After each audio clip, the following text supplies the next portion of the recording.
It's 5 o'clock Central Time, the most popular time zone. What? Yeah, nobody says 6 o'clock. Eastern, dog. That New York time, that Florida time, dog. No, Florida that Eastern time. Standard Time, bitch. All right. You making it sound like it's like gang related. Mm-hmm. All right, Grant. Let me go. Let me retweet this, buddy. We got some trailers today. Yeah, we got a couple trailers. Well, you made it sound like it wasn't. Like, we got a couple trailers, Grant. Well, that's not how you said it. You weren't very enthusiastic about it. You're like, we got some trailers today. Like they were terrible. Live now, Grant. All right. Let me repost that. Let me go to our YouTube. Share the video. Oh, it says we're live on Twitch. I got the notification on my phone. Oh, you did? All right, good job. I got it. Good job. Good job doing nothing, Grant. I got the notification on my phone, so we're good. All right. Live on YouTube. Yeah, stop the bleeding on my face. Well, I'm glad. It was getting touch and go. Whoever's listening, we are in our pre-podcast talk right now before we start the actual episode. Come on, get excited. Get excited about the episode. Oh, buddy, we got an episode, buddy. Boy, do we. We got a good one. What are we going to talk about? I wonder what we're going to talk about today. What are we talking about today?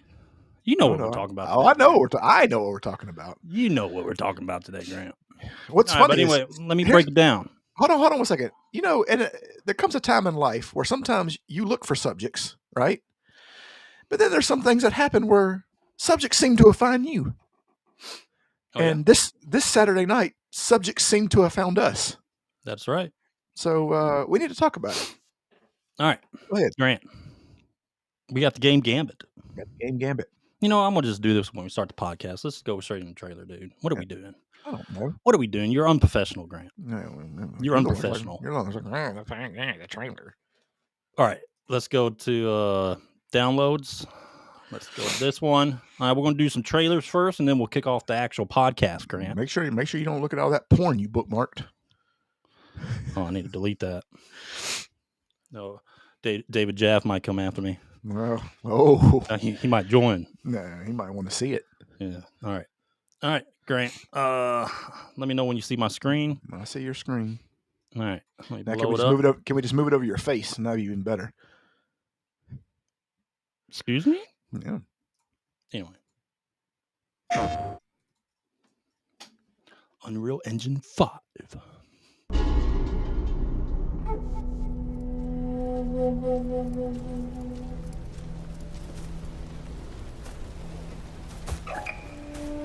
This game's gonna be so awesome, dude.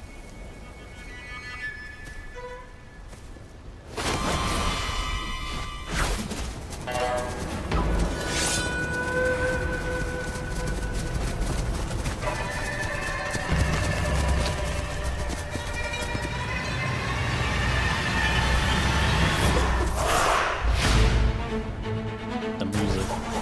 Good.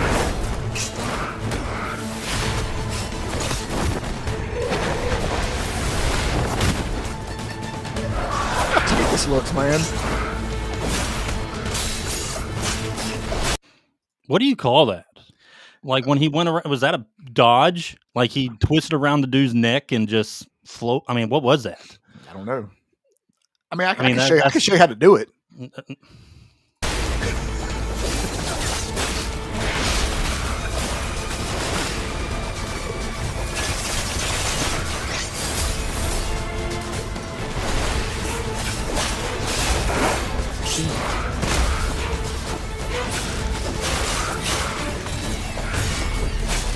Look at that sword play.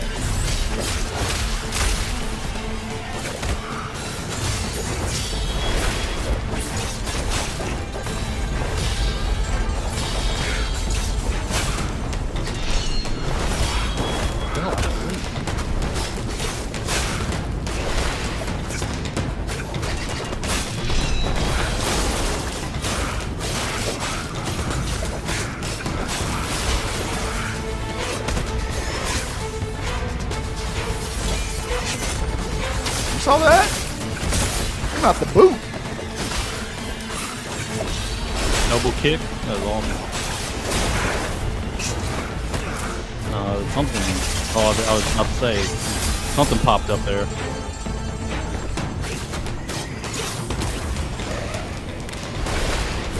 Man, brought him back from the dead.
Music's tight.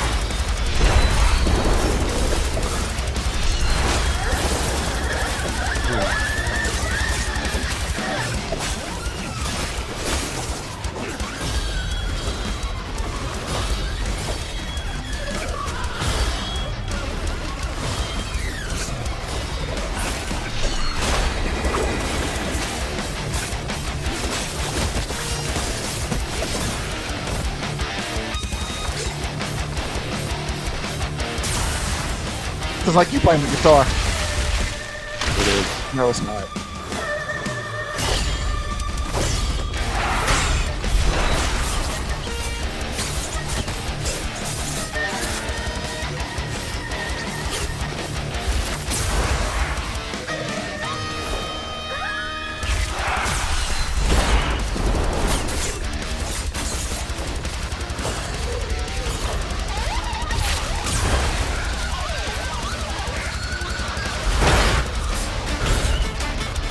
This is an awesome boss fight. Yeah.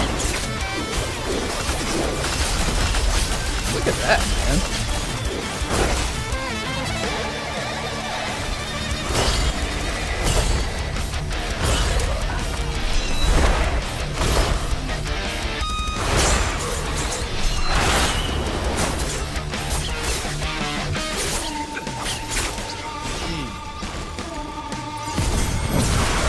Oh, you just brought out a fucking axe?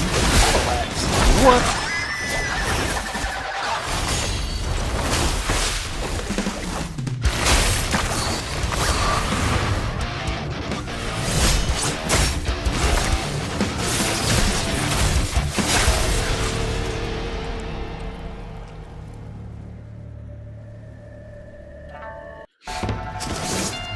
Ed, I must know before we say anything, I must know what Western AAA developer created this game.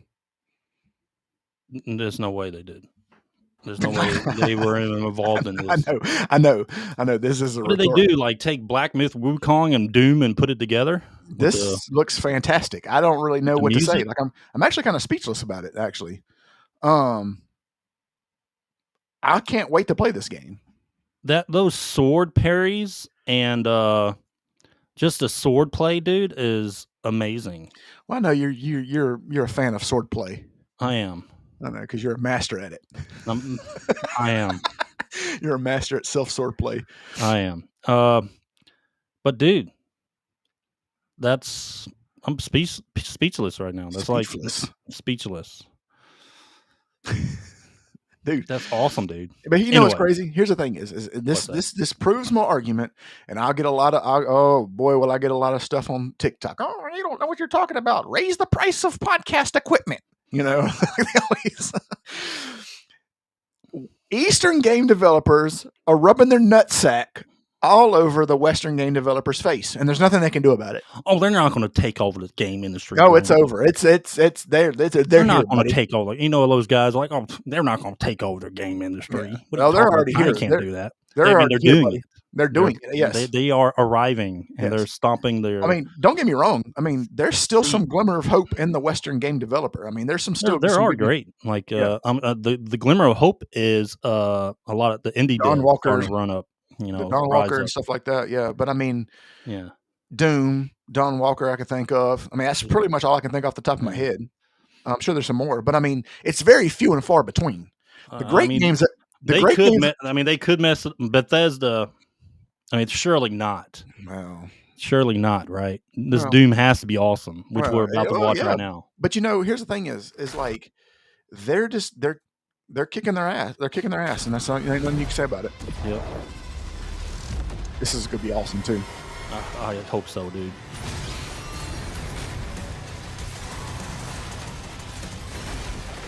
IGN's already giving it a 7. Yep.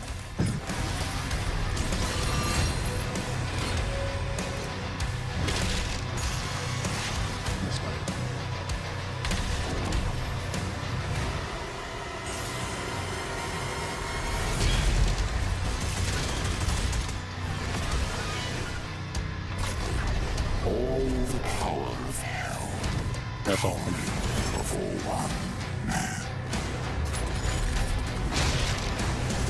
I changed my mind. This is going to be awesome. This could be a good game, awesome dude. I mean, yeah.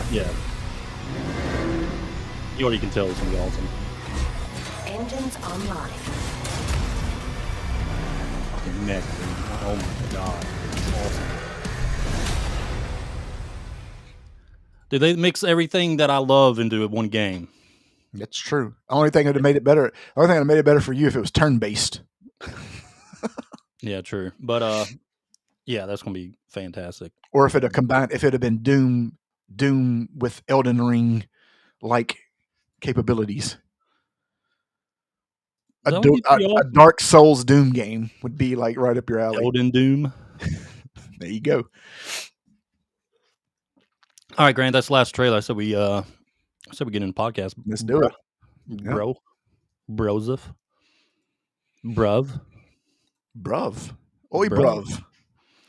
You ever heard bruv? That's the English, right? I know. Bruv. What's up, bruv? All right, they either say blood, or bruv. Okay, get into the podcast. Hey, shut your face. No one cares when you talk.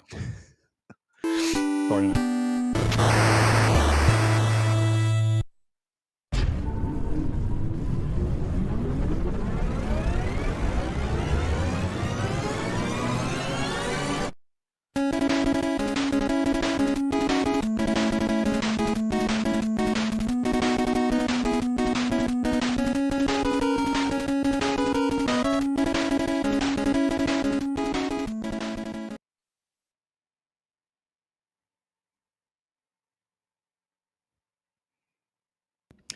What's going on, everybody? It's your boy Grant Rowland here with the DMG Gaming Podcast, and as always, I am joined by David Jaffe's best friend, my boy Ed Phillips. What up, my boy? Yeah, I do have the same beard. Yeah, we're beard brothers, right? Yeah, y'all look similar too. No, we're not. Anyway, and we don't look similar. I'm 6'5", in good shape, and no. Anyway, Grant, what we got today in the docket? Well, the docket seemed to have found us. The docket found us. Okay, so today we're going to talk about a few things, but we're going to have a game gambit like we always do. That's where we pick a random game, let I choose a random game, and we talk about it. We got a disgruntled gamer rant today, and we have a top 10 today. But then we have some main subjects. Well, we have gaming news before that, which we'll start here in a second, and then our main subject. We're going to have a reaction to, so someone decided to come at us on X, which I don't know if, I mean, we're a very low-key podcast. We're a very new podcast. But someone, I guess, decided to come at us on social media, and we're going to react to David Jaffe's recent interview on his podcast with 𝐿yssa Mercante. And we got some news on her today, too. No. Okay, Grant. Let's start with some gaming news. Let's do it. All right, let me pull up our X real quick. All right. Image, no, share. Let me screen share real quick. All right, Grant. Oh, what's going on here? What are you talking about? Lord. Okay. Let me bring us back. All right. So, as I think some people are aware, Smash JT, Alyssa Mercante brought a lawsuit against Smash JT over some really stupid shit that wasn't probably gonna go anywhere. Yeah. But what she did today was shut down her Twitter. Like, it is now protected against all posts, which basically destroyed the lawsuit that she has against Smash JT. Oh boy. So I don't know, like, this picture of her, dude. Who found this picture? Personifies her. Who found this? Who did this? Well, obviously, Smash JT found it and posted it. But anyway, so I don't want to go too in depth with it. You guys want to check out like the ins and out of this with between Smash JT and Alyssa? Just go to Smash JT on X and click on his YouTube link, and he can explain everything because this is his thing. But I did want to talk about it though. Yeah. Since she is actually one of the things. Oh Lord, I blew that up. I didn't mean to do that. Lord. All right. Full screen. All right, Grant. All right, so this is interesting. It is. At Park Place. So Assassin's Creed Shadows' delay was to scale back Yasuke after historical backlash. What is that, a protein drink? You had to let everyone, you had to shake it. That's our in new front of the sponsors. camera? Our new sponsors of the show. No, they're not. Don't say that. Can we get sued for saying that? I don't know, but we have 0 sponsors. If anyone wants to know, we have no sponsors. But anyway, so Assassin's Creed Shadows' delay was to scale back Yasuke after historical backlash. So you know that delay, this last delay, they moved to March, correct? It wasn't about the rooftop thing. That was just a rumor. So from what it looks like, allegedly, that they used that time to scale him back in the actual promotion of it. Wait, And so how do again, you? So here, my thing is, how do you scale back somebody that you have made a main character? you can do it easily in promotion and in the game. You notice how the promotion really, I mean, it kind of showed Yasuke in some scenes, but it really went to the female protagonist, right? The assassin. Yeah. They really harped on her now. So they're really trying to make her the focus of Assassin's Creed Shadows and make Yasuke kind of like your side character, right? But I'm not sure if, how in game, what they mess with in game to scale him back. That's something we're going to find out when I actually play it. You know what's funny is by the time you get to the game, they're going to make him like an NPC. Like you won't even be able to play with him. Like he's just going to be a character that you talk to, and that's it. They have fun. How much? Have you ever seen a company fumble a game so bad, like so many times? Dude, I mean, I know we harp on Ubisoft, and Ubisoft is a running joke around here. But bro, but the thing about it is like, how do you fumble so bad that you start with he's the main protagonist, and now he's barely going to even be a part of the game? I don't know, dude. I don't know with them. I mean, all their decisions up to this, they're, releasing on March 20th, sarin gas attack in Japanese history. They, messed up so many things inside the game when it came to Japanese history. Didn't get approval for using insignias like Oda Nobunaga's insignia. They used the flag of a reenactment group in Japan in their promotion. They were partnered with some toy making company for a collector's edition item that had the Torii Gate issue. The damaged Torii Gate, which symbolized the Nagasaki bombing. I mean, the list goes on. The list goes on, and it's like, let's talk about it, man. Because Ubisoft, like, who is in charge of this shit? That's what I told you. Here's the thing: is like everybody seems to be able to make Japanese ninja games, right? Like, no problems with them whatsoever. And these guys have jerked each other off, kicked each other in the nutsack, and fucked each other in the ass, so to speak, over one game. They can't get one game right. And now, go ahead, you're going to talk about the next thing, it's trickling downhill. So go ahead. But what I'm getting at, dude, is this. You have so many people, their HR department, their historical background department. I mean, they got so many fucking people in Ubisoft. And they cannot realize these things, find out about them, check it. Like there's no checks and balances or anything like that. It's just like March 20th, we're going to release our new delayed game. Why did you look up March 20th and make sure there's nothing major that might have been consequential in Japan history? Yeah. I mean, that's what I would have done. If I'm making a game about feudal Japan with all these big time historical characters and bringing their history into this game, maybe I should be a little bit, sentimental, and check some of these things. Like this is a major company and with management, with like structure, I guess. I mean, obviously not from the looks of it, but they're supposed to have structure, and they messed up on so many things, dude. It's been an abysmal failure. They've hit the rock bottom. This game has to sell well. It has to meet mark. It has to oversell. It has to oversell. It has to, dude. I mean, this would be like this. This would be like the same thing as if this game was made in America, it took place in New York, and it had a bunch of bombings and stuff, and they dropped it on 9/11. Like that's basically the same. I mean, that's the same thing. I mean, it's what they did. I mean, Anyway. Oh, and that's not even the last Ubisoft news. What am I talking about? I know. What am I talking about? They keep somehow putting themselves in the news multiple times. Here's another one. More layoffs at a gaming company, indie developer. I hate to see these, but, because these are people's jobs and stuff. You really hate to see this stuff, but it happens. Let's see what else. We already did Phantom Blade 0. Oh, this is interesting. Let me blow this up. All right. So anyway, Activision Blizzard is doubling down on DEI. Good luck. What are you doing? How do you double down on something that like how do you double down on it?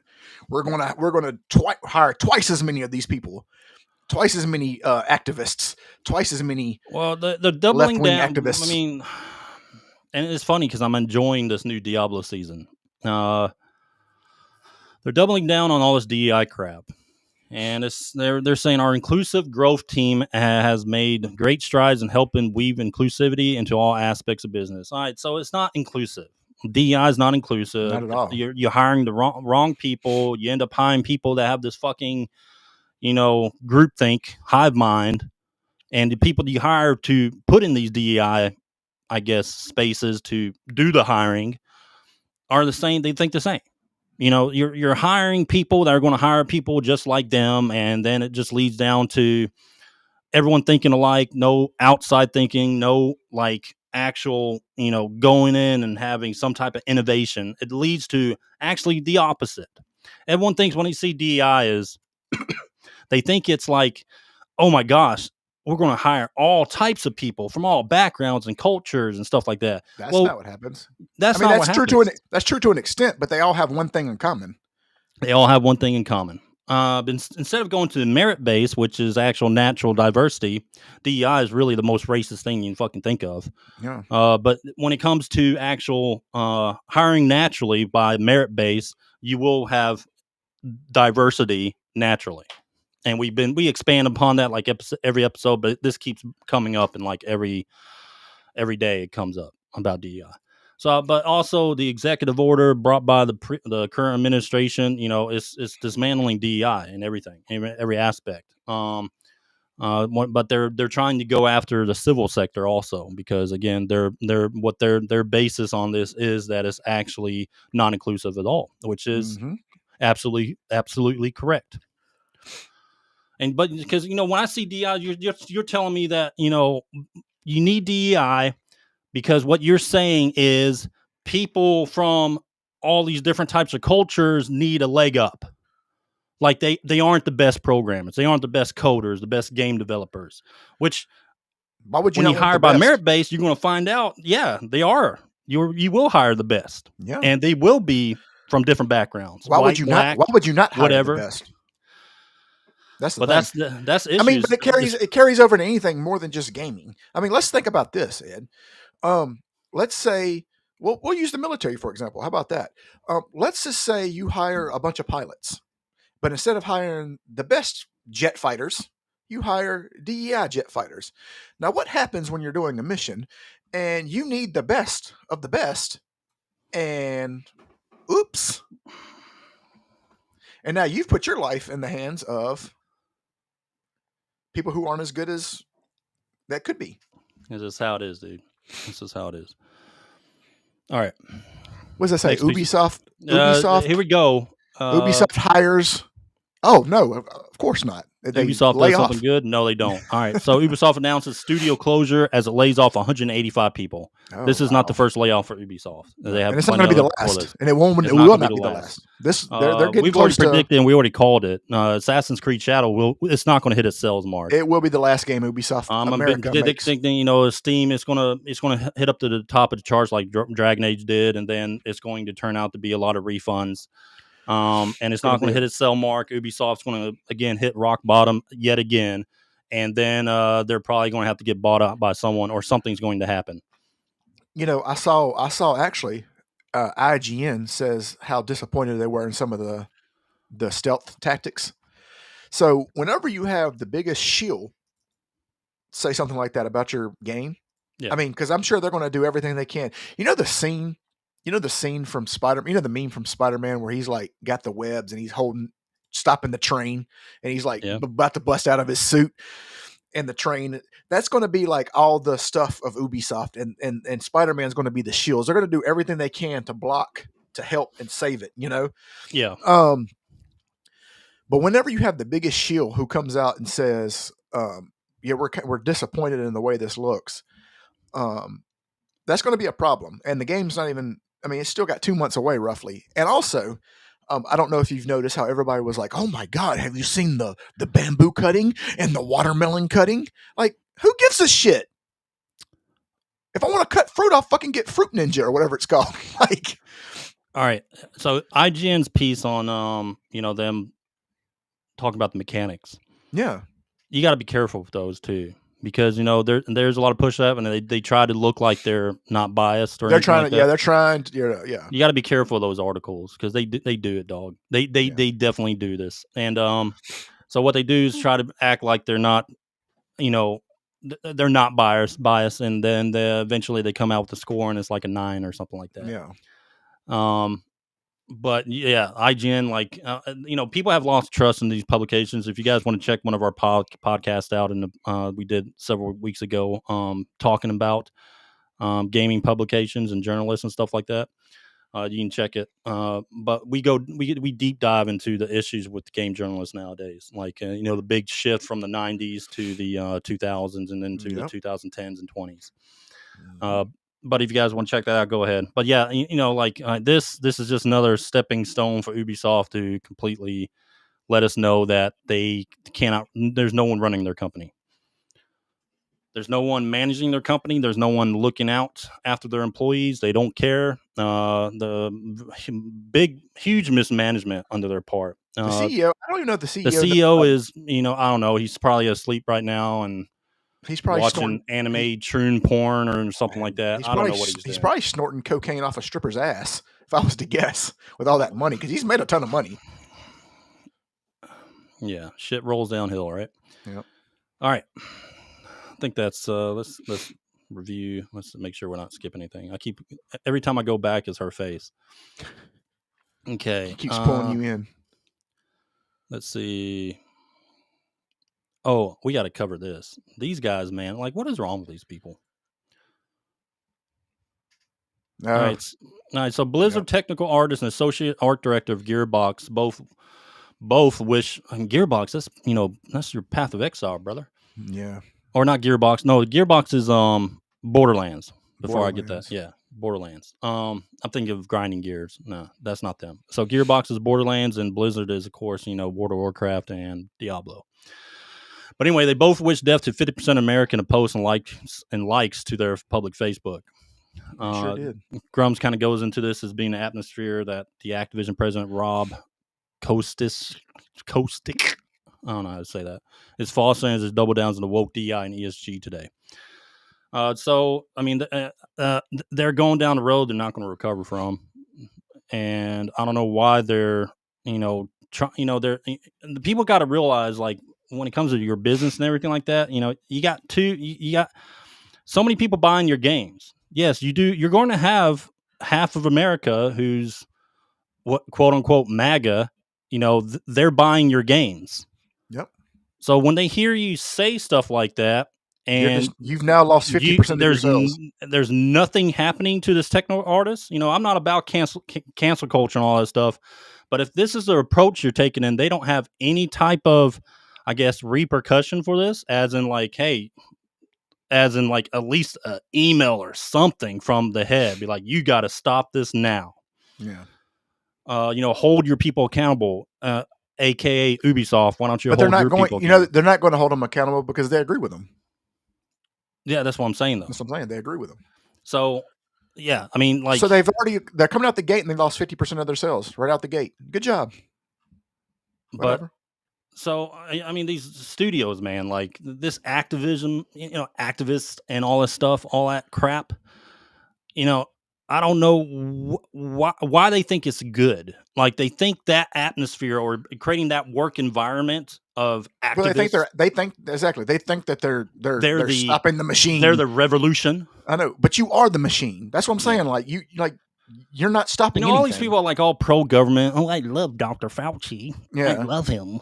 During COVID and all that stuff. All these people are the. You're pro big government. You're not the revolution. No, you're not the you're not the rebels. You're not. Because here's the thing is, if they went around and let's just I'm gonna call it like it is. I don't care if they went around and they started rounding up Republicans, they'd love it. They'd absolutely love it. They would be all for it.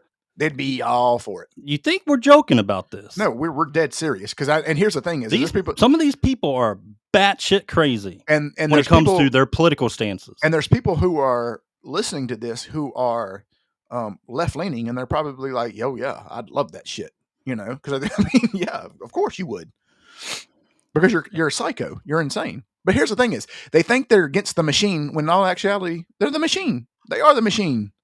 Yep. Oh, yeah, that's funny. That's funny. What's that? That right there. You ever seen the bloopers of that? Oh yeah, where he's talking about the 𝐸𝐿𝐵𝐿𝐿𝐿𝐿𝐿. Yeah. All right. All right, Grant. Let me pull up. It's time to get into this. All right. Where is our tweet that I bookmarked, Grant? It's probably down a little bit further. No. I bookmarked it, and did you unbookmark it? I didn't unbookmark anything. Don't you tell me I bookmark it.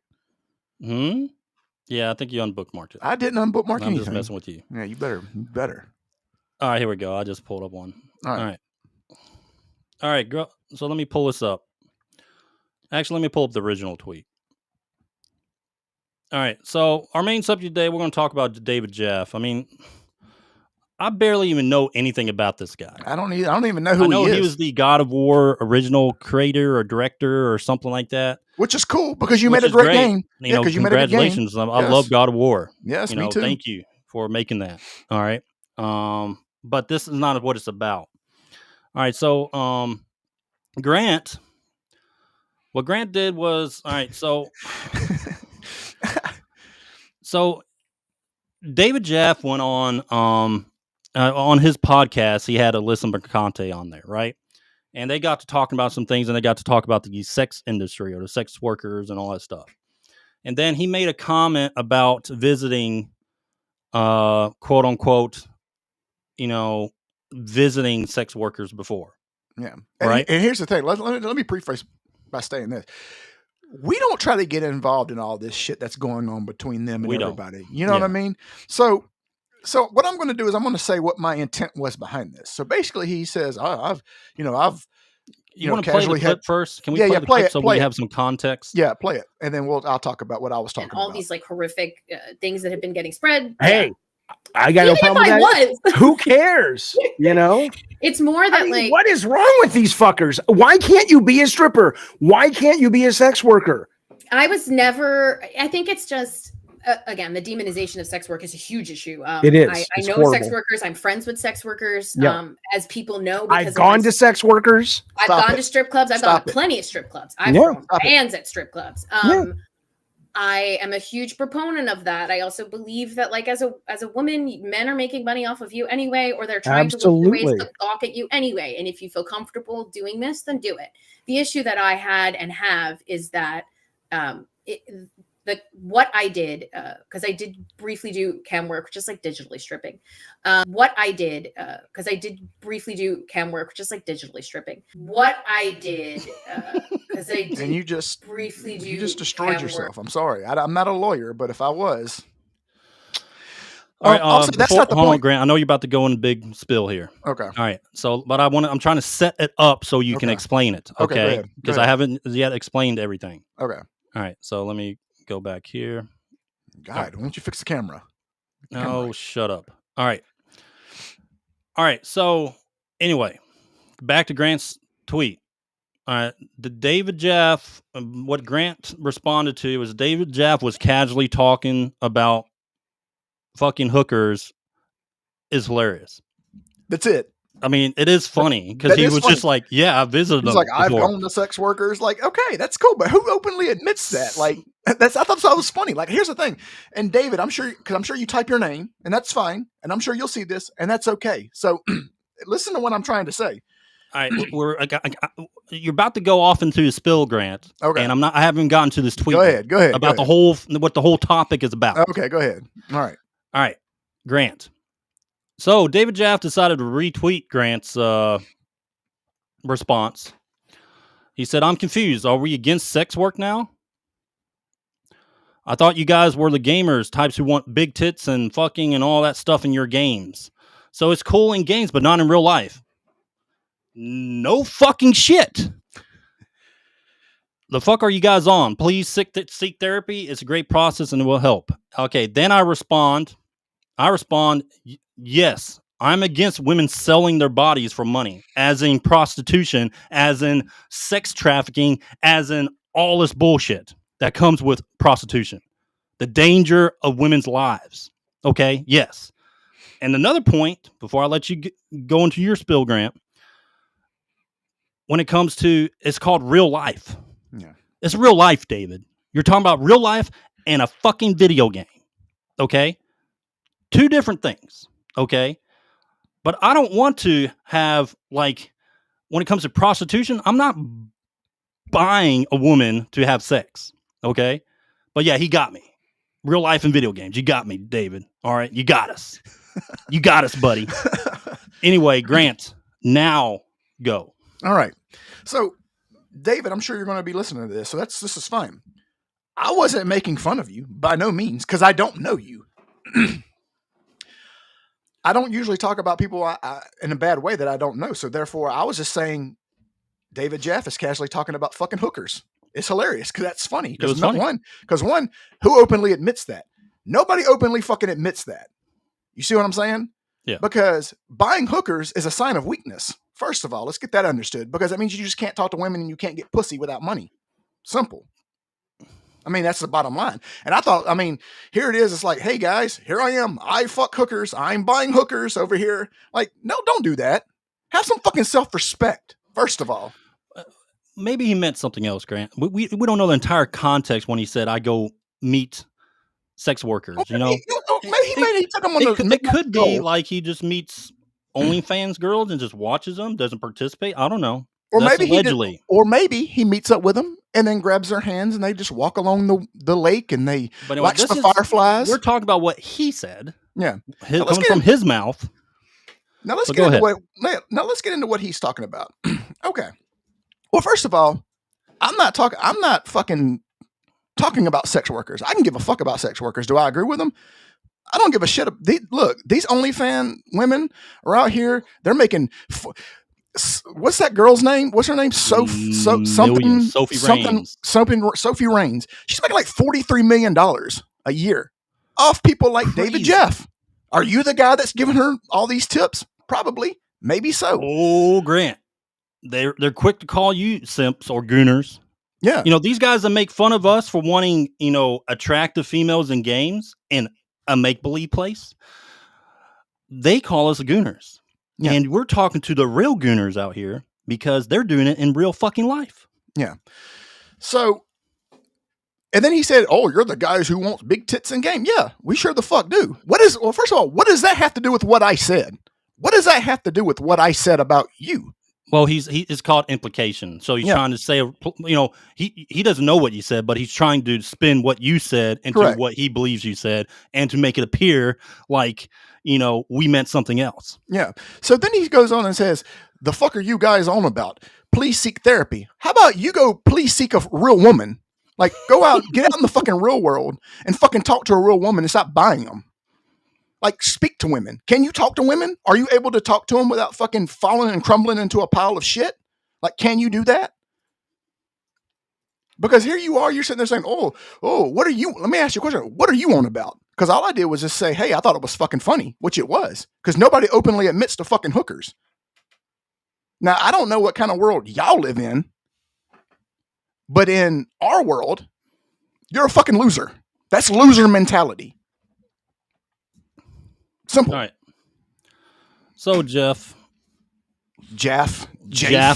whatever the fuck you say your name is. Jaffe, David. All right. So, what I said originally when it came to the my response, I don't know what words you tried to spin in our mouths from Grant just thinking what you said was funny. That was it. I just thought it was funny. That was it. And then you went on the spill to try to retweet us. So here's the thing. Put words in our mouths. And so when I responded with, you're talking about real life and video games, I want to show you something. The reason why what you do is a huge issue. When you buy a prostitute and have sex with them, I'm not saying you did, but you insinuated it. Well, he said he did. He said he did. All right. I visited sex workers. Well, okay. Well, first of all, you spent gas money to go visit. You spent gas money and then paid them. I want to find this post real quick. But here's the thing: is everybody? I mean, at what point did I say? I didn't call him. I didn't say, "Hey, you fucking idiot! Look at you buying hookers." I didn't say none of that. None of that. So zero. Before you guys, this might not do anything about gaming, but this is where we're coming from. All right, why we think this is stupid in real life. All right, again, he's bringing up video games in real life and comparing the fucking two. Like, come on, dude. What are you doing? Anyway, so we're talking about sex industry and non-sex industry. You participate in this. Of course, it's involving a lot of traffic. That includes a lot of parts of the world. That included our southern border in Mexico, United States. We have trafficking, believe it or fucking not. We do. All right, so sex industry versus non-sex industry when it comes to the relative risk of death to women. As you see, the blue is the non-sex industry. The gray is the sex industry. Do you see those numbers? Yep. How big a risk of death that comes, and what we're talking about. Here's another one. Alcohol disorder and all this participation. Drinks daily. Look at those numbers. Alcoholism. Wow. Sex industry means it's bad, as in prostitution and trafficking and everything that relates to prostitution. It is very bad. Look at these numbers, the sex industry when it comes to illicit drug use. Holy shit, David. Holy crap, David. All right. So this is what you participate in, David. All right. Sex industry participates in mental health, legal, all that stuff. Okay. Mental health is a skyrocket. So that's what you participate in, David. Yep. If you buy prostitutes, okay, this is what you are participating in. Also, they talk about... So get off our fucking ass. Yeah, get off my nuts. But listen to me. So he's talking about, sex workers and all this other stuff. Let me tell you something. I know a guy, and I'm not going to say his name, and he worked for a company. He worked for a prominent porn industry company. And he didn't do any like sex work, but he was like an editor, stuff like that. And, did like behind the scenes on the like stuff like that. And he said that these women are so fucked up mentally that he said they're beautiful, but they're so fucked up mentally that it's insane. Like they need help. These women need help. They don't need to be doing this. They need help. So yeah, I mean, I still, but here's the thing is like, yes, you wanted our opinion on it. So now you got it because you had to go on this fucking tirade. And all I said was, it was just funny about you fucking hookers. Look, dude, I don't give a shit I don't give a damn what you do. You're free. It's a free country. You can fuck them. You can, peg them. You can do whatever it is you choose to do with that you pay for, that they allow you to do. That's on you. No real person admits that. That's sad. That's simp behavior, and that's a sign of that's low in real life gooner. That's a real yeah, dude. That's low T shit. You see what I'm saying? Oh, I brought up low T. Oh, here they go. The testosterone. Let me tell you something. I can look at you. I can look at your face. I can look at your face, and I can look at you and tell you that you just, dude. You can't get real women in real life. So of course you got to pay for them. Fuck it. But I will say this. This is the last thing I'm going to say about it. We can move on. We're not the ones to come at. I promise you. I'm not one of these guys that's going to say, "Oh, we're going to do this." And all that. Dude, I'm vicious. I'm vicious. I hit below the belt and I go hard. All right. I don't care. So don't go with that. Don't leave us alone, and leave us alone. Simple. I mean, listen, you can bring up, we're a small podcast. I know how these guys are. They're like, oh, no one, cares about what you say. Yeah.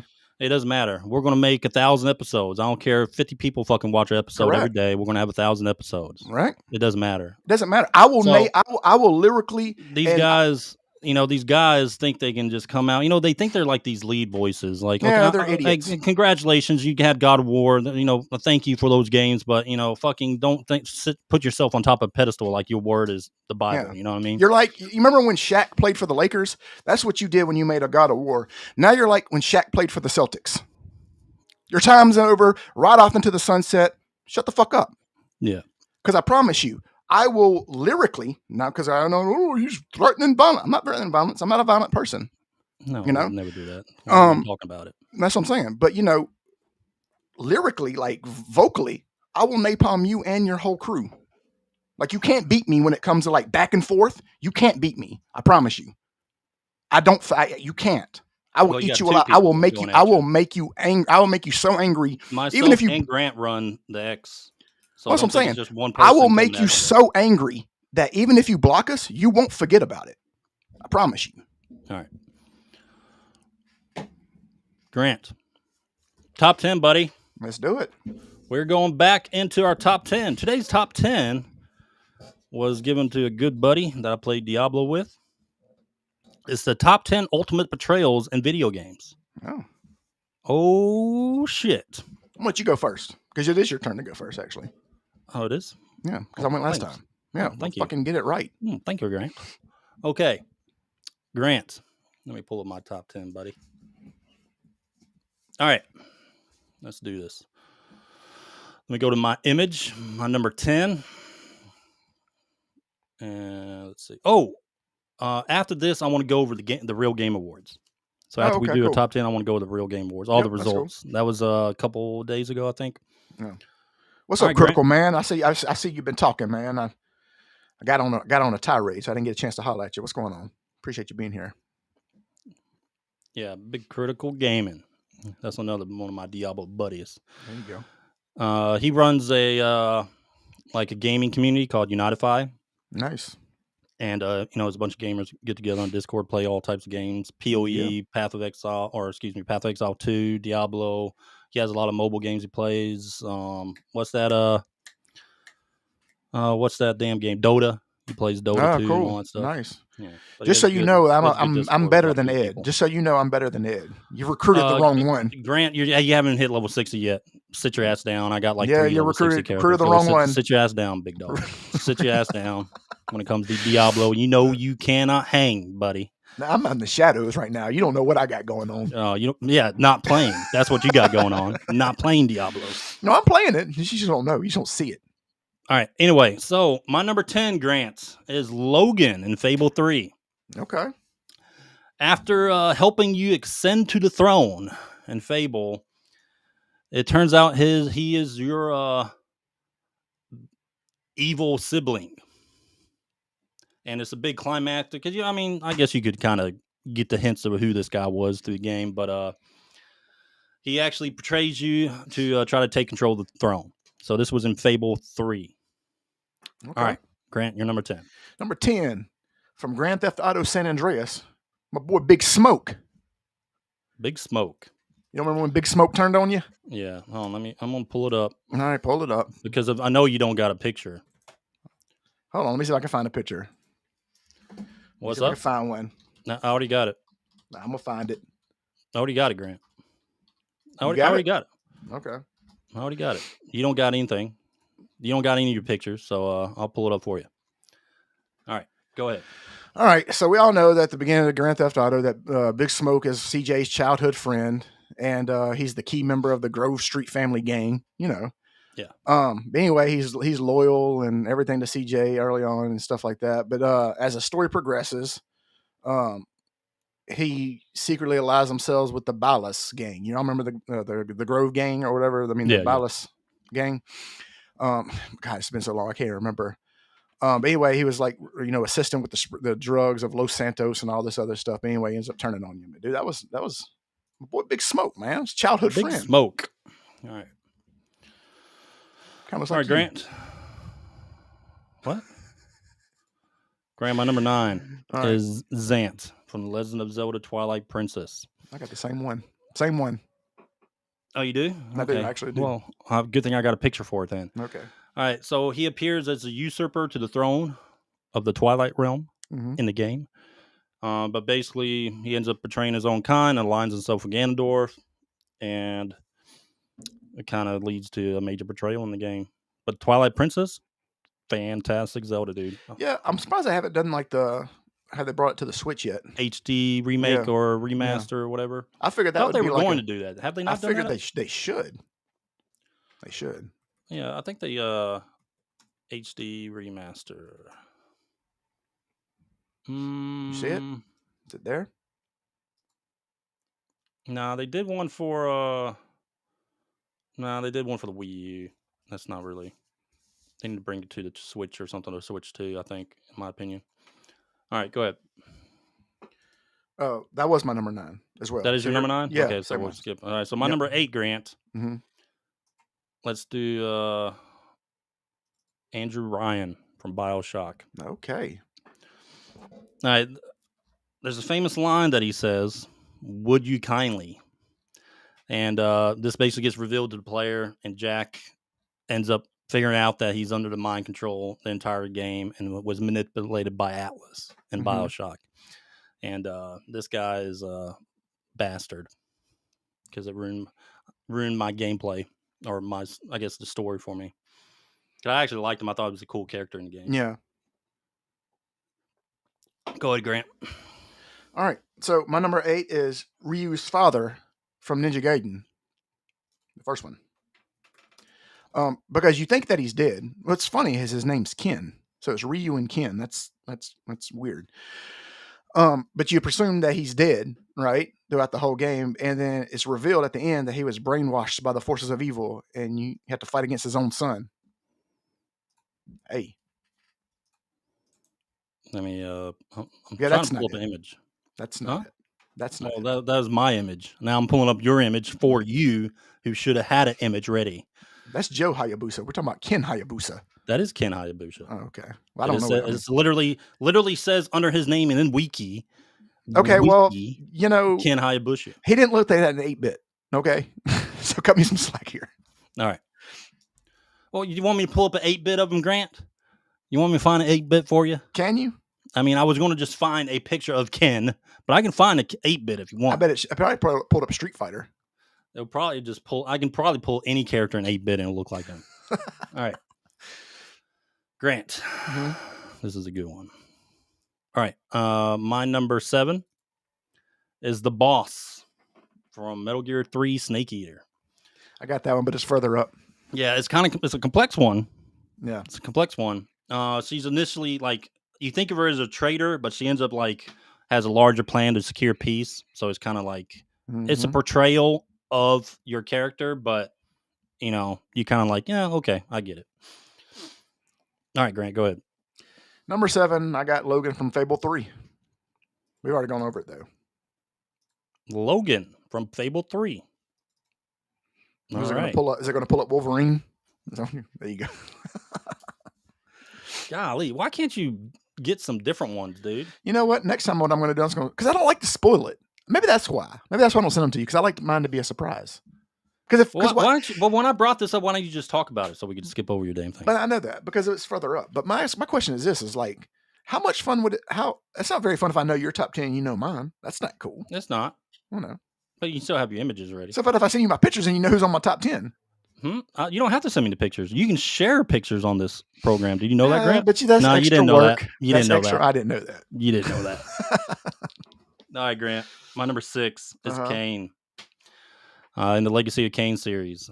So he betrayed 𝐟𝐨𝐫𝐿 at the beginning, throwing him by throwing him into the abyss and everything, and it sets up the entire storyline for the game by that betrayal. All right, Grant, go ahead. I have that 𝐾𝐿 further up, so do we want to go ahead and talk about it? It's my number 4. So but my number 6. Grant. Hold on. So that's my number 4, but my number 6 is another 𝐾𝐿. Final Fantasy IV. 𝐾𝐿? That's right. Talking about Cecil's boy? That's right. He's bro. So of course, we all know that you don't know that he's under a spell until later. But do you remember when you got, because here's the thing is, do you remember when you got 𝐾𝐿 and y'all fought together and how tight he was and stuff like that, and then he turned his back on you and you just thought like, man, not only did I just lose the cool character, I lost one of the best fighters I'm going to get for a while. Dude, 𝐾𝐿 was awesome. Because the thing about it is who did you get after you got 𝐾𝐿? You got you got Tella, and then you got the worst character ever made, Edward. So like all the good, so you had to wait for a while to get somebody good back. Man, Edward was awesome. No, he was a no. I see why you're named dog. I see why you're named after him. No, man, he like, absolutely not. He got with the princess and everything, dude. No, what are you talking about? No, he cried and ran. That was his thing. Just like you in real life. That's what you do. You guys, we did a top worthless heroes of all time, or it was top heroes that you never asked for. Yeah. And you remember I had the bard from Dungeons and Dragons. You did. Those little fuckers that come to your Dungeons and Dragons game and they have their acoustic guitar with them, and they start playing it and start singing and stuff, thinking they're a real bard, and they try to hit on like the girls in your group. Huzzah, fair lady. They got like pimples all over their face and they have no game. I can't stand those guys. 'Tis a good morn, fair lady. Yeah. I can't stand those guys that bring their damn guitar ready to go, thinking they are bard. Can I give you a flagon of mead, my lord? All right, Grant. What number was that? 6. 6? All right. My number 5. I couldn't find a picture of this character, so I just pulled up the actual Judas. Okay. So Judas pulled up Judas from the Bible? Did you ask? This is AI. Did you ask AI to make Judas? Dude, like there's no picture of this guy from the game. You're going to appreciate this game, Grant. I know that, but it's funny that you got the AI picture. Did AI make this for you?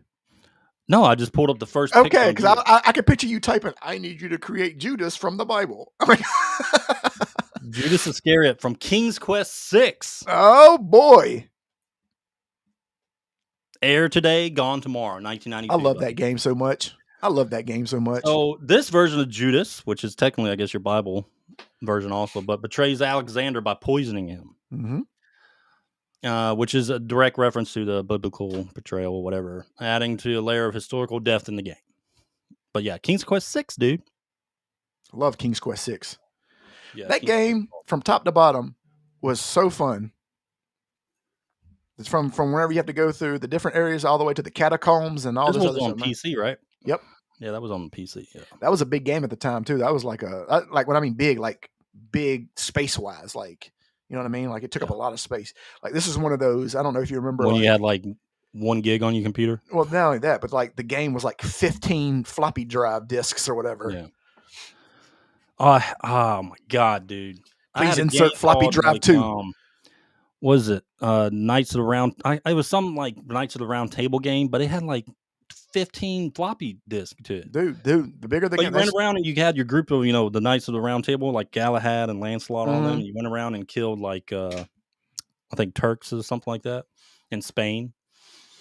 Crazy thing is you could fit every single game then on like a piece, like just on a jump drive. Yeah. All right. What's your number 5, Grant? My number 5 is Zero from Mega Man. Zero. That's my boy. You know, it was funny that I always thought growing up that Zero was a girl because of the hair. Like I always thought it was a chick. Oh, you did? I always thought Yeah, it was. I I did. knew it was new. It was a guy. I didn't know that. I didn't look at the. You I never noticed the pronouns. I just like, oh, look at this chick. You know, it's cool. She got the sword. You didn't notice pronouns, Grant? Nope, didn't notice. See, you see that, Ed? You see that? I don't notice people's pronouns. I don't do that. Pronouns. I don't judge people by their pronouns, Ed. Well, this is a he him, Grant. Well, anyway, Zero. I got Zero's tight. Zero's awesome, dude. Yeah, coolest characters they ever created in Mega Yep. Man. Also, anyway, do you remember when he was under the what's his name spell or? Yeah, the first time you ever get to see Zero. Yeah, and before they he started turns adding on to the games. Yep, he turns on X. Yeah, I was like, that's my boy. No, that's my number 5. Awesome character. Yep. All right. Let's see. My number 4. I already did my number 4. I already did my number 4, so I go to 3 because it it was King. Remember? I will, Grant. Okay. My number 4 is Saturn Arterius from Mass Effect. Mm-hmm. Initially a villain, kind of. But his betrayal was compounded the fact that he was indoctrinated by the Reapers at the time in the game, making all his horrible shit he does in the game even more tragic. But yeah, cool character too. Awesome look. I love their designs. I forget what they're called. They're his race, but they're awesome, dude. All right, go ahead. Number 4 or number. Hold on, you already had number 4. I already had my number 4, but it was Kane from Legacy of Kain. This came from Legacy and 𝐾𝐿. Got it. Yeah. All right. So my number 3, Grant, is one that everyone knows. One of the coolest bad guys of gaming history. One of the top bad guys of gaming history. Is Sephiroth. It's my number 1. Idiot. Right. No. My number 1 is one of the greatest portrayals ever in a video game, dude. Was it crazy? Brutus from Caesar? No. What? You never played Caesar, the video game? No. All right. What's up, Polar Knights? Polar Knights, what's up? All right. Grant, Sephiroth, Final Fantasy 7. His portrayal of Cloud and his entire team. That's cool. He did. Yeah, he killed. He almost killed Tifa. He was known to be the hero of the world at the time, and then he betrayed everyone. And especially his that main attack in 𝐬𝐻𝐫𝐽, their hometown, Cloud and Tifa's hometown. Then you kind of see he has a kind of he goes crazy. Like he's good and actually a good person at the beginning or somewhat until he finds out who he is, and then he snaps. Yeah, and turns out to be one of the best guys that we've ever had in video games. Such a great bad guys. Between him and 𝐾𝐿𝐽, it's the best. Yeah, appreciate it, Polar Knights. Thank you, man. Yeah. My number 3 is Big Boss. Big Boss. I'm talking about WWE's Big Boss Man. Big Boss Man. No, I was joking. It's not the Big Boss Man. That's old WWF. Big Boss from who? From Metal Gear. Metal Gear? Yeah. Yeah, you're looking up the Big Boss Man. Yeah, man, the Big Boss Man from WWF. He was dressed up as the police officer. Go ahead, Grant. Go ahead. We already talked about it. Oh, what do you like about it, Grant? What do you like about Metal Gear Solid 3? Well, she begins as the loyal soldier and tries to do good in the world. I mean, you kind of feel for her towards the end because of her whole plan was actually for peace.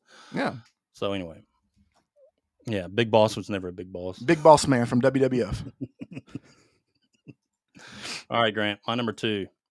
This is one of the greatest betrayals and coolest characters too. Awesome character. All right, my number 2 is Arthas Menethil from Warcraft 3: Reign of Chaos. That's mine too. I didn't know the Warcraft stories and stuff like that, but when I first played Warcraft 3 a while ago, long time ago, yep, I thought he was a cool character, dude. He looked cool. Paladin, he looked awesome, and playing him in in the game and stuff or through the campaign, and then finally he turns bad, and you're like, holy fuck. Yep. and he kills his teacher, and but then eventually becomes a Lich King, dude. Becomes a Lich King, and officially, and you got to fight him in Wrath of the Lich King in World of Warcraft and kill him. That's where Warcraft ended. Okay, I know. I'm gonna piss off a lot of people, but that's where it ended. So all those expansions they start making up later. I mean, Battle of Azeroth, fantastic, but to me, Warcraft ended at the Lich King. As for my favorite, Burning Crusade, of course, I think is one of the best, but Wrath of the Lich King wrapped up the story. I liked, man, I never got to the Lich King because I never had a big group enough to play with, to get there. Well, here's the thing: you weren't an elite guild like I was. I know. You weren't the best prot warrior on your server. I wasn't spending 90 hours a week playing. Anyway, because I wanted the Warglaive so bad for the rogue, and I never. Cousin, man, I used to vouch for you and your family, dog. I know we didn't. I brought your cousin, your brother, all into my guild, including you. And then we stopped playing. Raid, dude. Your cousin Mac. Yeah. He was like, "Hey, sorry, I'm back. I had to go get some water." Didn't tell no one. Just wiped the entire raid. And then, but then we stopped playing and stuff like that. All right. Yeah. Then you just stopped playing. Yeah. Mm-hmm. All right, Grant. You're number 2. That was my number 2 as well. I just said that. Yeah. God, I hate you. I know. I hate you. Why you stop taking my shit? Hey, we that's why we're boys, man. We got the same That's mind. True. We think alike, right? Yep. Except all right. I'm a little smarter. Grant. Anyway, I already know what your number 1 is. My number 1 is Sephiroth. My number 1 is Sephiroth. I know Sephiroth. We all know his story. Okay. Yep. I get it. So there we go. Right. My number 1, Grant. Oh God, it's gonna be stupid.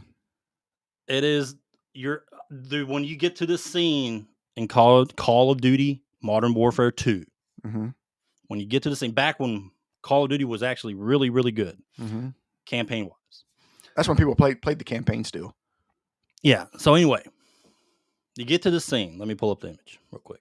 Everyone knows this image because they remember because you get that first person view of it. Anyway, General Shepard's portrayal of Soap and Captain Price. So anyway, Soap and Captain Price, they successfully retrieved the digital systems module from Markov's safe house, and in one of the final missions, and they meet with General Shepard, expecting him to give it to him, right? And he ends up revealing his true colors and shoots both Soap in the chest and attacks Price, and that's what it cuts to in the game. And this was actually recommended by one of my boys, Yoda, in our Diablo 4 Discord. Yeah, okay. And I agreed, though. I agree with it. It is the ultimate betrayal in a video game because you're just like, yeah, we're done with the campaign, dude. We're about to give it away, and then this guy just shoots you straight in the chest. What was the ultimate betrayal? What was the ultimate betrayal as a kid you saw in like a movie or a show or anything like that? As a kid, though, not an adult. Oh man, I don't know. Ultimate betrayal. I talk about someone. I didn't realize Mr. Rogers was a damn killer.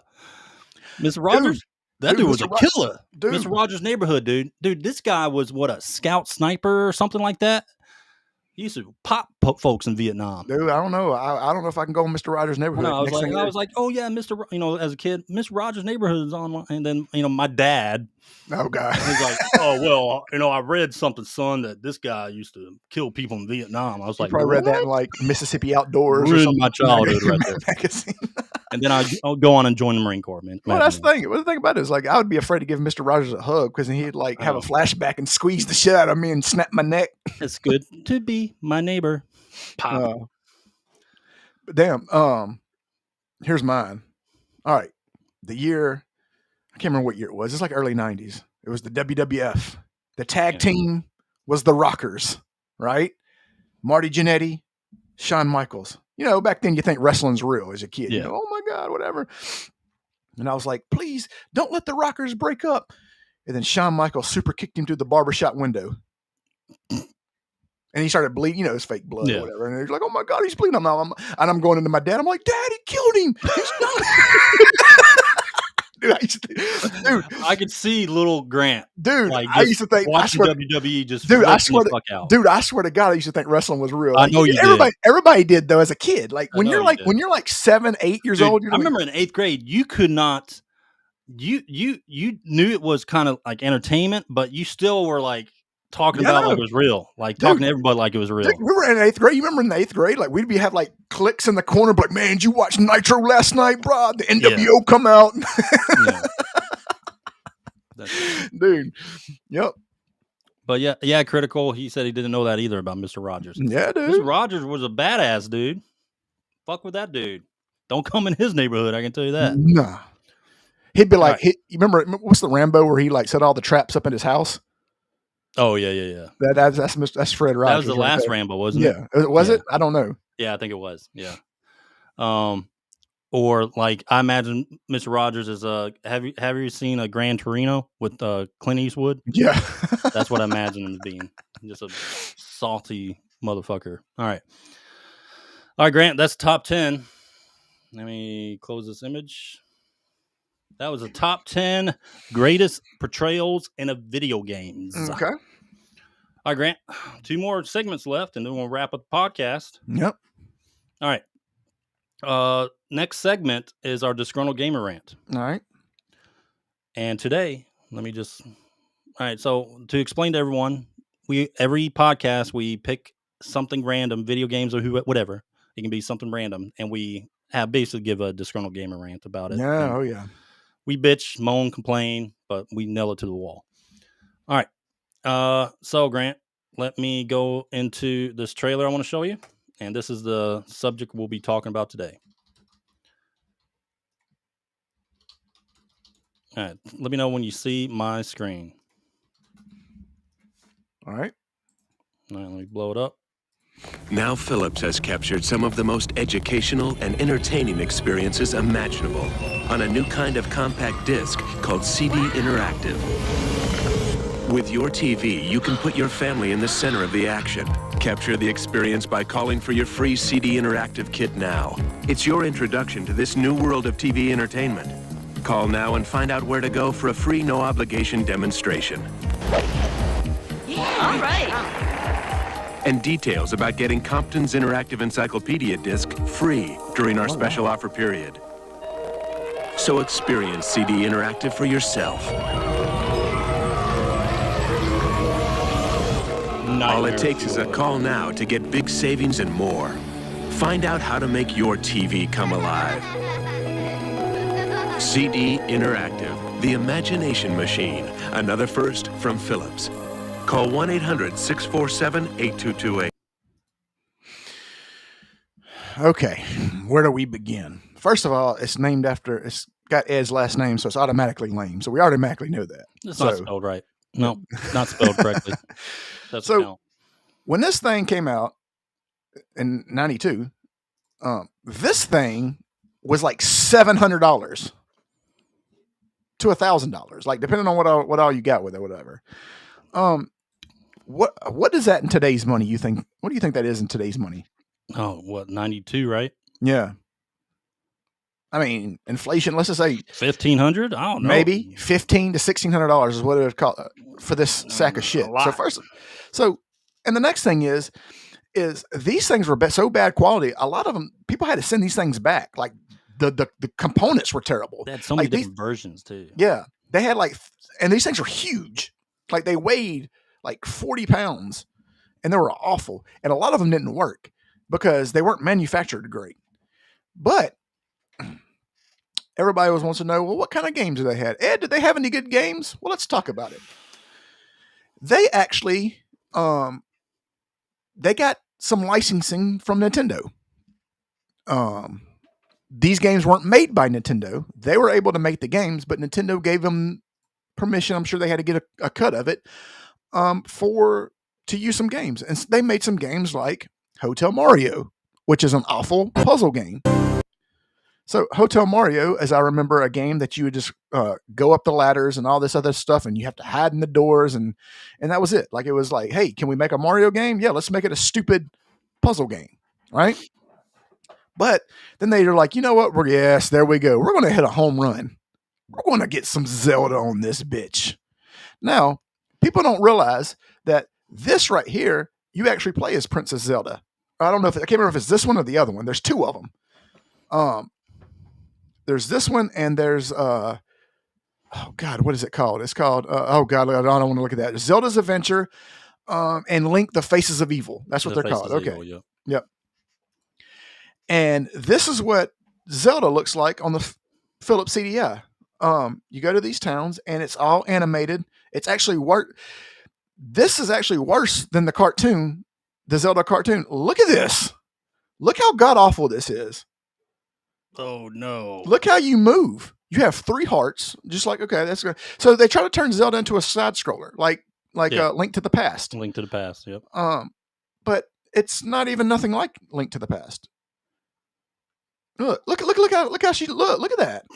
She got some shorts on. Is that a skirt or a short? I don't know. That's the wand. That's the wand.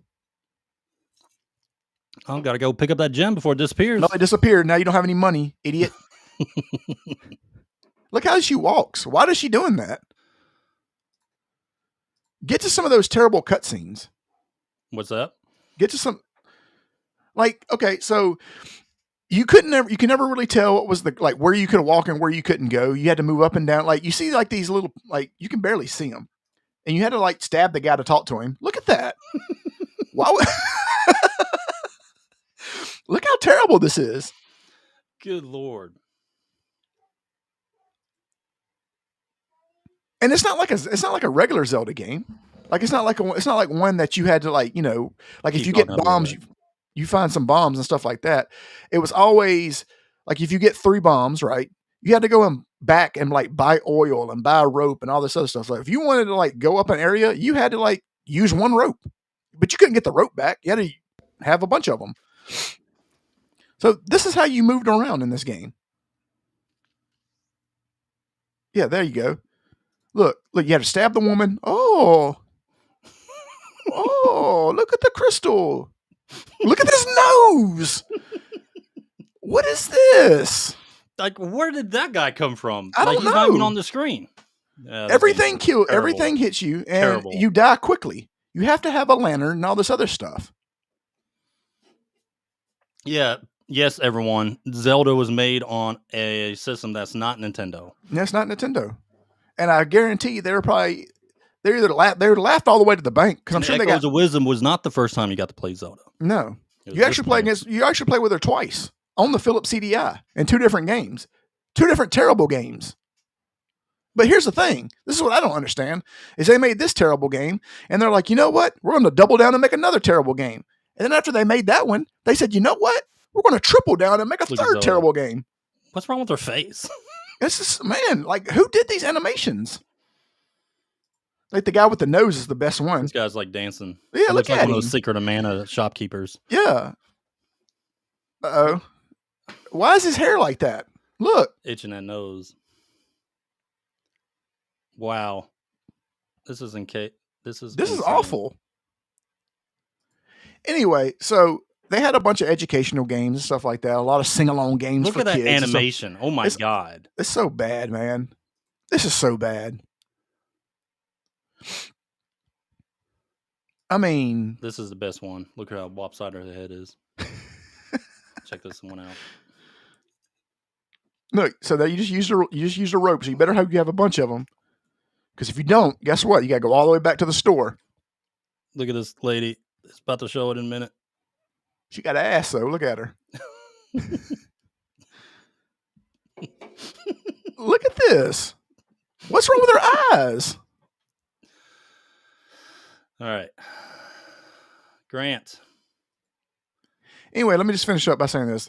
This is the Philips CDI. The Philips CDI was terrible. They wanted to do educational stuff like that. So a lot of the games are like sing-along games and puzzle games and all this other stuff like that.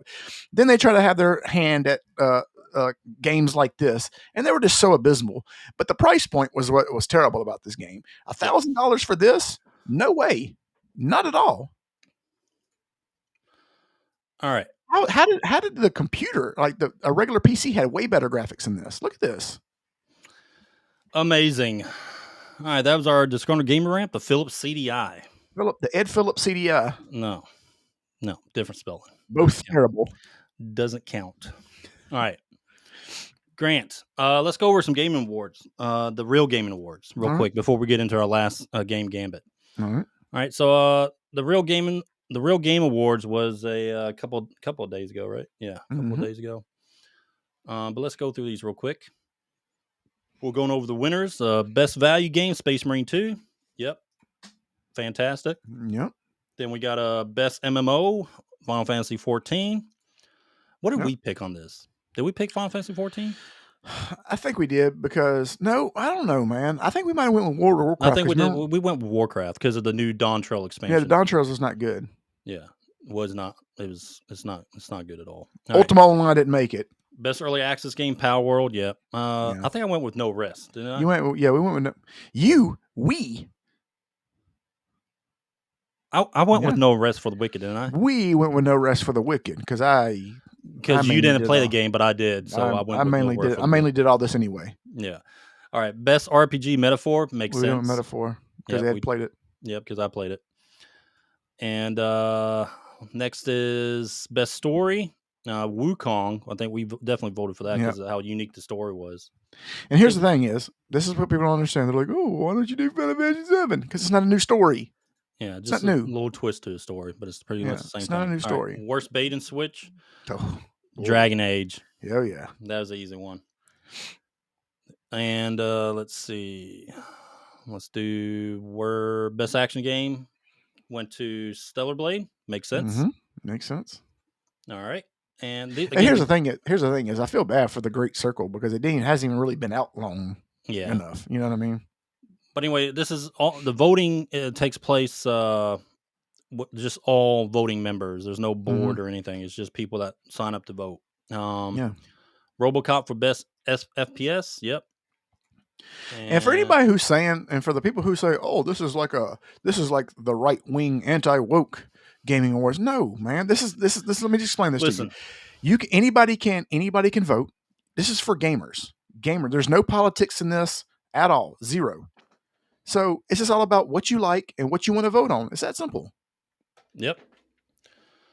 Grant, best Nintendo IP, Legend of Zelda. Legend of Zelda. Easy.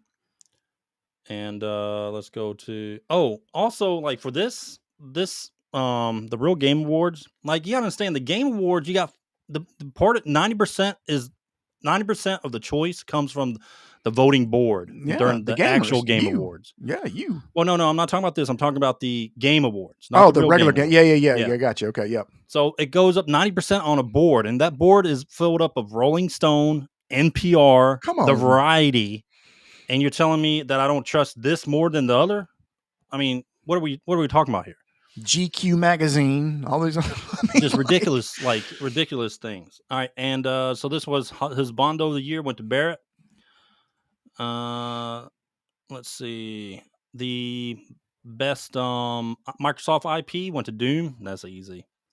And it should say Microsoft / PlayStation. Yeah. Next is best racing game. That was Nightmare Kart. I never played that. I never played it either. Yeah. And let's see. Let's go back to this one.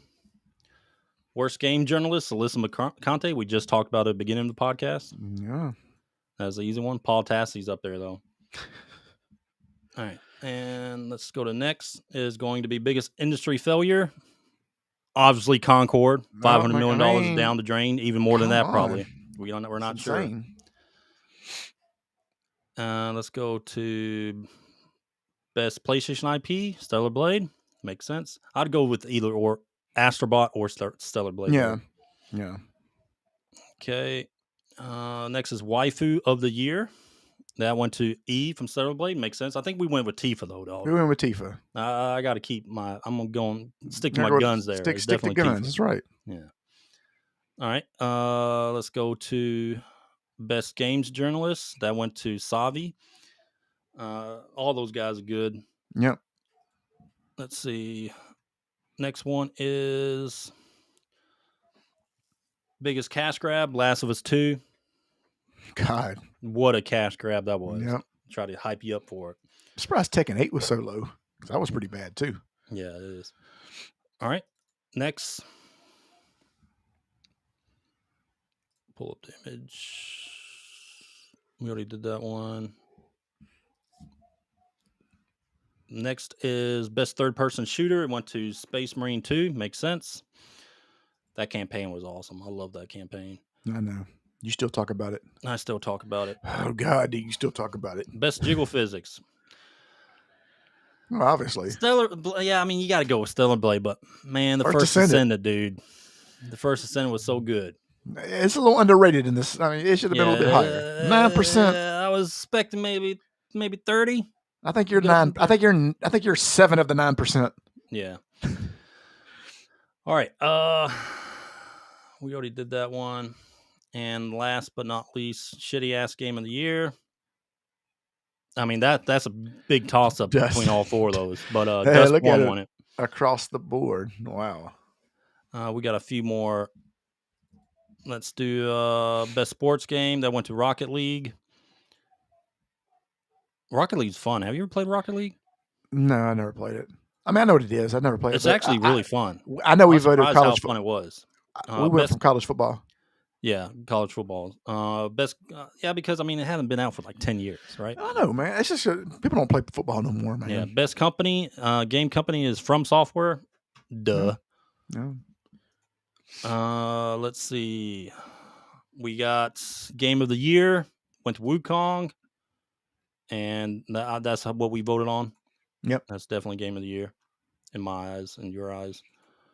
Last two, best fighting game is Dragon Ball Sparking 0. Yep. And best multiplayer experience went to Helldivers 2. Yep. That's true. Helldivers 2, man.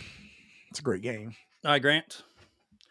It's time for the game Gambit. We need some like intro music for the game Gambit. La da da da yeah. da. All right, this is our last segment, then we're going to end the podcast. Don't interrupt my talk. This is the last segment. We're going to end the podcast. All right, the game Gambit. All right. This is where we ask AI to give us a random game to talk about. We either know it or we don't. We do research, and everyone can learn about it with us. Maybe they'll give us another Sim Pizza. Hey, another Sim Pizza. You want to play that? Hey, I'm walking here. I bet you've been playing that besides Diablo, haven't you? I have not. Dude, I've been playing Sim Pizza. Like, that's the best game out. All right. Maybe they'll do a remake. Maybe Squaresoft will do a remaster. I don't want to say that because they probably like, hey, that's a good idea. All right, asking AI to give us a game. What is this? Oh, God. I've never... Oh, my... What is this? Such a failure. What is this? I don't know. You got to show me. I'm about to show it to you right now. What in the hell? All right. All right, sharing it now. You might be surprised. Dude, if you know this game, I'm going to be very surprised.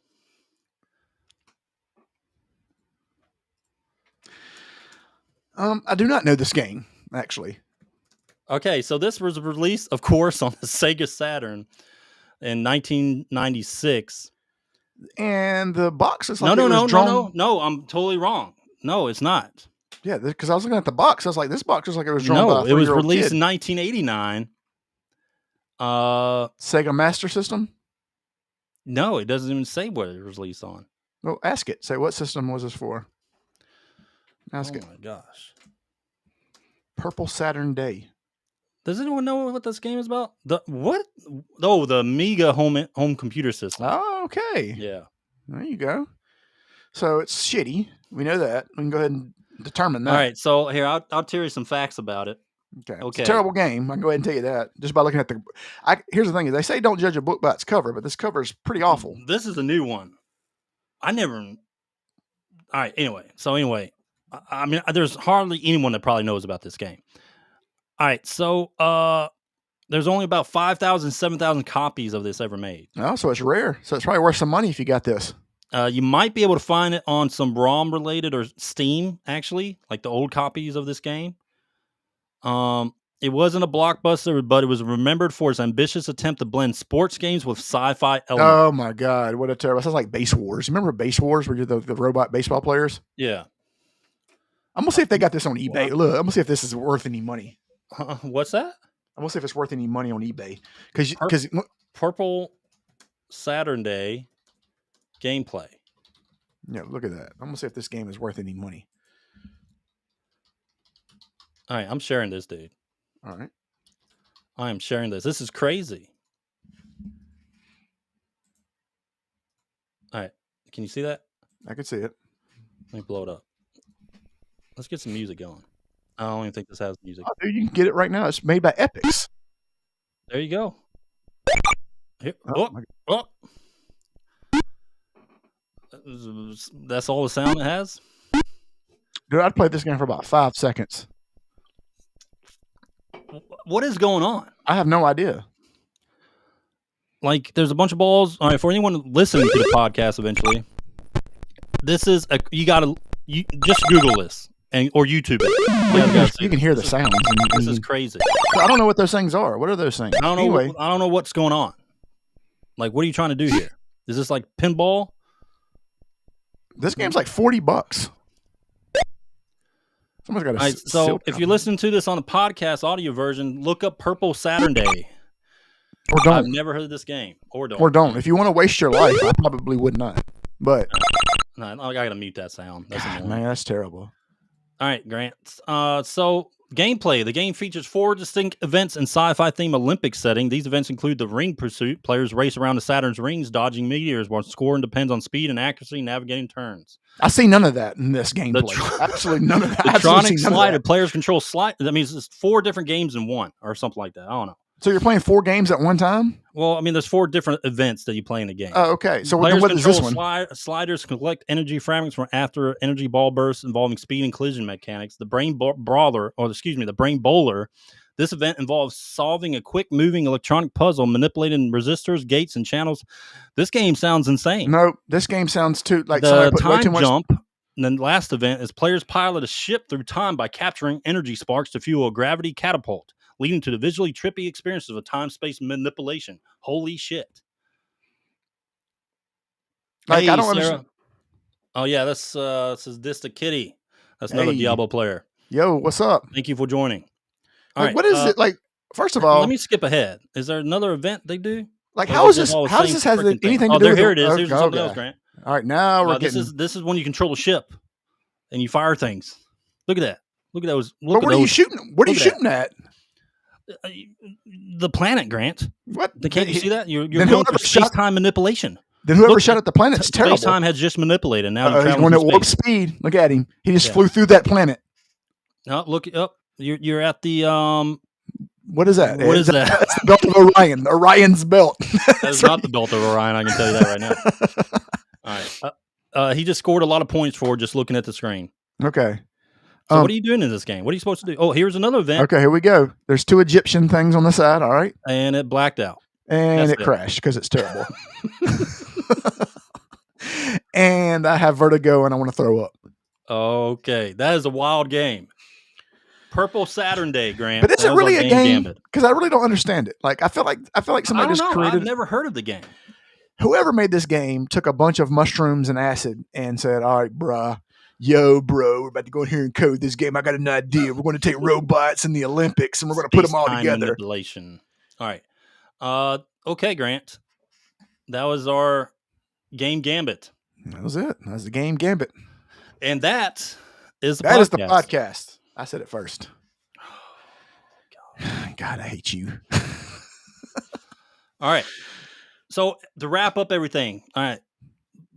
You can catch our podcast on any podcasting platform. Just search for DMG Gaming Podcast, and you'll find us on almost every single social media, any podcasting platform you use. And now, hold on. Let me say this. You want to know who we are? Google us. Google us. Remember how people say? Google DMG Gaming Podcast. You remember how people used to get arrogant? Oh, you don't know who I am? Google me, bitch. Google us. So go into Google right now and type in DMG Gaming Podcast, and you will find us all over the screen. Now, you might have to turn off your adult settings because of Ed's face. I mean, you might have parental advisory on. You have to be 18 years or older to see this face. Well, at least I don't look like I'm 12. That's true. That is true. That is true. Right. Don't make me grow my beard back. You look like you're 12. Don't make me grow it back. That's funny. What that guy say? What my boy said? He said you look like a hard life 12. Hard life 12, man. Somebody said I look like a was it an Egyptian cat? Like damn. Oh, one of those hyperallergenic cats. No, like the ones with no skin, like Mr. Bigglesworth. Like a shaved cat, though. That's what I'm saying, like Mr. Bigglesworth from Austin Powers. Yeah. All right, Grant. So to wrap up the podcast, so if you catch us, our main subject was talking about David Jaffe, the God of War creator. He basically came after us on social media over nothing. Anyway, so we kind of tore him a new one. Also, we have our top 10 and our disgruntled gamer rant and our game Gambit to wrap up the episode. And, of course, all the gaming news we have at the beginning. All right, Grant, go for it. All right, guys. Appreciate y'all. Yeah, she said those creepy bald ones. Yeah, they're not. I didn't know how to take it. I didn't know if I should have taken offense to that, though. Like, I was like, are you calling me ugly? Like, is that what you're saying? All right, let's go. Anyway, guys, we appreciate y'all tuning in. Y'all go follow us on YouTube. Go follow us on Twitter. Go follow us now. Since Ed's finally logged into the Instagram, he'll probably put a little more time into it. Thank you. Hold on. I still got to create the Facebook. Okay. Right. Oh, that's right. Because I cannot connect our Instagram accounts to any of our stuff unless I have the Facebook. That's right. So how about you do something? You got some homework, Grant. Go make us a Facebook. Ed's back on Facebook. He said, "Don't fuck with the Zuck." Isn't that what you said? No, I did not say that. And okay, so now apparently we have a Facebook. We're going to have a Facebook. So Facebook, we're about to have a Facebook. Yeah, we'll put all that when Grant finishes it. Yeah, maybe. And and TikTok. TikTok is where it's at, because if you want to see me throw some fire at people, come on. It's all me. That's all Grant is. That's me.